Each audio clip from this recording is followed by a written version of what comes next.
Hi అందరికీ, నేనైతే వంకాయ ఇంకా అనపగింజల కర్రీ ఎత్తాను. ఇవి రెండు కలిపి ఎత్తే ఎంత టేస్ట్ ఉంటుందంటే మస్తు మంచిగా ఉంటుంది. నాకు బాగా ఇష్టం ఇట్లా వేసుకున్నాడు. ఈ గింజలు వచ్చే సీజన్లోనైతే కంపల్సరీ నేను ఇట్లాంటిది చాలాసార్లు చేస్తాను. ఈ కర్రీ అయితే ముందైతే ఈ కర్రీ కోసం పొడుగు వంకాయలు తీసుకున్నాను. నేనైతే ఈ పొడుగు వంకాయలను కట్ చేసుకొని నీళ్ళల్లో వేసుకొని పక్కన పెట్టుకున్నా. ఆ తర్వాత అయితే అనపగింజలను ఉడకబెట్టుకున్నా. ఇప్పుడైతే కర్రీ కోసం పచ్చిమిర్చి పేస్ట్, ఈ పచ్చిమిర్చి పేస్ట్లో మిర్చి ఇంకా ఉప్పు, కొత్తిమీర, ఒక 2-3 ఎల్లిపాయలు ఇవి వేసుకొని పేస్ట్ చేసుకొని పక్కన పెట్టుకోవాలి. ఆ తర్వాత అయితే ఒక మూకుడు పెట్టుకొని దాంట్లోకి ఆయిల్ వేసుకొని అది వేడైన తర్వాత ఆవాలు జీలకర్ర వేసి ఆ తర్వాత అయితే ఉల్లిగడ్డలు వేసుకుంటున్నా.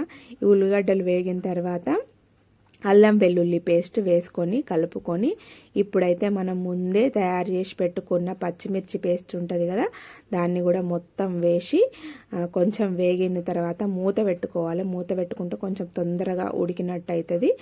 ఆ తర్వాత అయితే మూత తీసుకొని మనము దీంట్లోకి పసుపు వేసుకోవాలి.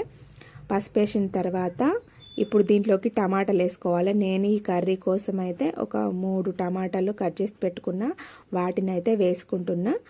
ఇప్పుడు ఈ టమాటాలు వేసుకొని కొంచెం ఉడకనియాలి.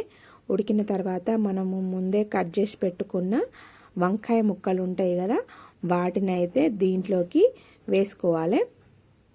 ఈ వంకాయలు ఉడికిన తర్వాత అప్పుడు మనము దీంట్లోకి కారమైన ఉప్పైనా ఏదైనా వేసుకోవాలి. ఇప్పుడు నేను కారం అయితే ఎత్తలేను, పొడి కారం, ఎందుకంటే పచ్చిమిర్చినే మొత్తం కర్రీకి సరిపడా పచ్చిమిర్చి పేస్ట్ వేసిన, ఇంకా కారం అయితే అవసరం లేదు.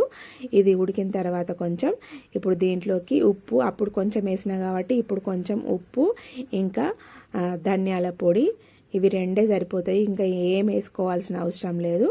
ఇవి 2 వేసుకొని కొంచెం కలుపుకొని ఉడికిన తర్వాత మనము ఉడకబెట్టుకొని ఉంచుకున్న అనపగింజలు ఉన్నాయి కదా, వాటిని కూడా ఇప్పుడు ఈ కర్రీలోకి వేసుకొని ఇంకా కొద్దిసేపు ఉడకనిచ్చుకోవాలి.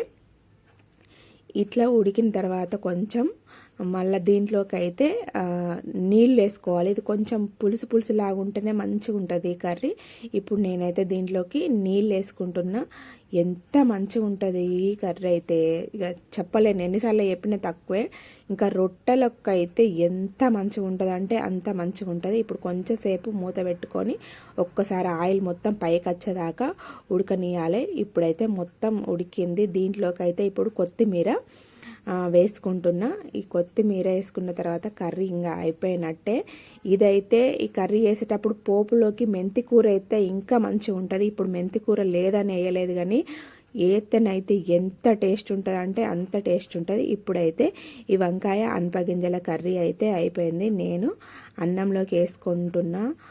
ఎంత మంచిగా ఉన్నదంటే చాలా మంచిగా ఉన్నది. ఎప్పుడైతే ఇది ఇంకా రొట్టెలు తింటాను అయితే అసలు చెప్పలేము. నాకైతే ఈ తొడిమలు అంటేనైతే ఇంకా చాలా అంటే చాలా ఇష్టం. ఈ కర్రీ మీరు ఎప్పుడైనా ట్రై చేసారా? లేకపోతే చేయండి.